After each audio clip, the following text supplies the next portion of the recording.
All right, guys, here's a little special video because I actually am taking a personal day for tonight's show, Tuesday night. I've got a friend in town from out of the country, and he's never in town, and I grew up with him, and so I decided to take the day off weeks ago, and we decided that he was going to come in months ago, and he booked the trip. However, I didn't realize it was going to be after a historic Game 5 of the NBA Finals. So without a show tonight, I wanted to give you some of my thoughts on last night's game. Number one, I keep hearing a bunch of people say, well, LeBron did that because no Draymond Green. No Draymond Green. Well, without Draymond Green down there. As though Draymond Green was just kind of like magically disappeared and he had no control over it. Draymond Green put himself in that situation, okay? So to act as though, well, if Draymond Green was there, no, he has to pay and be accountable for his actions, and what he did over the course of the season, including the postseason, directly led to him being out last night. So you can't just act as though, well, hypothetically, if Draymond Green was in there, he didn't get hit by a bus. It wasn't some stroke of bad luck. He plays like that on the edge and took himself out of that game, so that's his fault. Did it have an effect on the game? Well, of course, X's and O's wise, but you can't say, well, if Draymond Green was in there, then LeBron wouldn't have had that game. Yeah, Draymond Green plays that way and will take himself out of games because he plays that way occasionally, and almost did that in a crucial game of the Western Conference Finals. So I'm not buying that as a real excuse that this was like some stroke of terrible luck that the Warriors were befallen. And if only LeBron wouldn't have griped, then Draymond would have played. I don't believe that either. You know, I think that the NBA was waiting for the next moment that Draymond mixed it up. Now, as I said before, I don't think calling anybody the B word is reason enough to get totally irate and say that that's off limits, because I feel like that's said a million times over.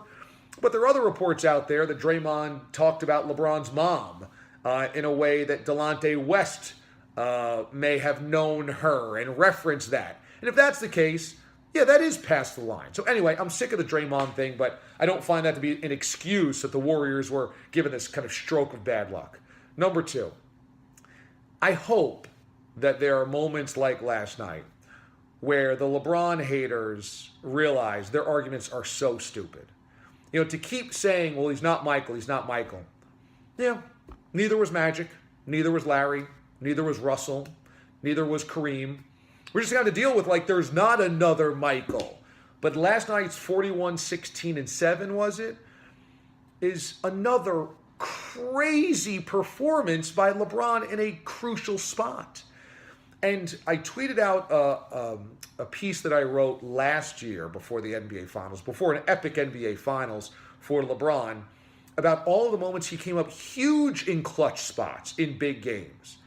You know, and whether it was Game 7 against San Antonio in 2013 after Game 6's Ray Allen shot, where he was a monster. Game 6 in Boston in 2012, where he went for 45 and 15, one of the most incredible single performances ever. One guy against a team. You had the 2007 Eastern Conference Finals, where LeBron put up 48 points against the Pistons, who were the standard for great defense of that era. Then you have last year's NBA Finals. For all 6 games, rose to the occasion in every one of them. Averaged 36, 12, and 9. And then last night, 41 points. I mean, enough with the LeBron's not clutch. That's just the laziest analysis that people use because they don't like LeBron. And I'm not saying you got to like his personality. Maybe you don't. But don't give me that he's not clutch, because he's had 3 or 4 of the greatest postseason performances of all time in games 5, 6s, or 7s. Game 5 when he's down 3-1 last night.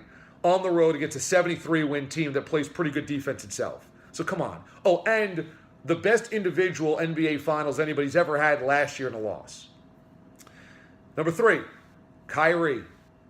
It wasn't beautiful team ball last night for the Cavs. There was a lot of ISO, a lot of LeBron and Kyrie dribbling it up and then taking an outside shot or just taking it to the basket themselves. Not a lot of passing, not a lot of flow. But my God, when Kyrie plays like that, you realize that LeBron does have a legitimate star next to him. If only Kyrie played like that more routinely. When you see that, you go, well, where was that in Game 1 and Game 2? I mean, he was totally invisible in those games in so many ways, specifically game 2. That why didn't Kyrie bring that in the first couple of games? He's capable of that.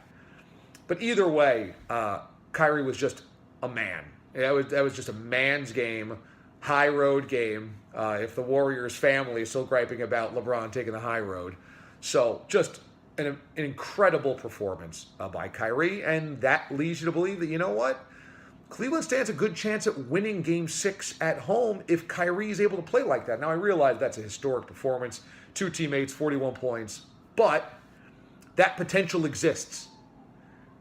As for Kevin Love, I mean, I thought his effort was lacking last night. I thought that his discomfort once again came through. And, I mean, what are you doing? You know, if you can't score, which he was totally tentative last night, then do everything else. Crash the boards, go after loose balls, create turnovers, do whatever you can. Find the extra pass. Because if you're not going to do any of that, why are you even on the court? The Warriors, you know, they couldn't find that next gear to catch up. And that was staggering because usually the Warriors can fall behind at home and then just barrage you to death with the threes. And they tried last night, and the shooting was off. And I don't think that's going to happen again. I mean, the way they shot in the third and fourth quarter last night, you're just like, wow, they never miss all of these shots. I mean, every shot missed.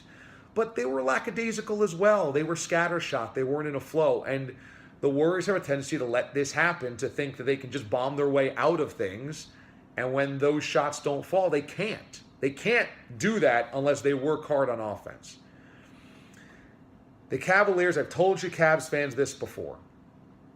If you were going to break this curse, going to break this jinx, if you were going to break 52 years of misery, it might as well be darkest before the dawn. Just like the Red Sox down 3-0 and 0-4, down 3-1 going on the road to Golden State when all is lost. Now you've got to win again on the road into Game 7 there, even if you get to a Game 7. So this thing, the hill is still so steep to climb.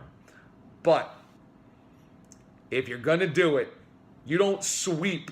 If you're going to do it, it ain't easy. It's not blowouts. If you're going to do it, back against the wall, everyone counts you out, then you turn it on.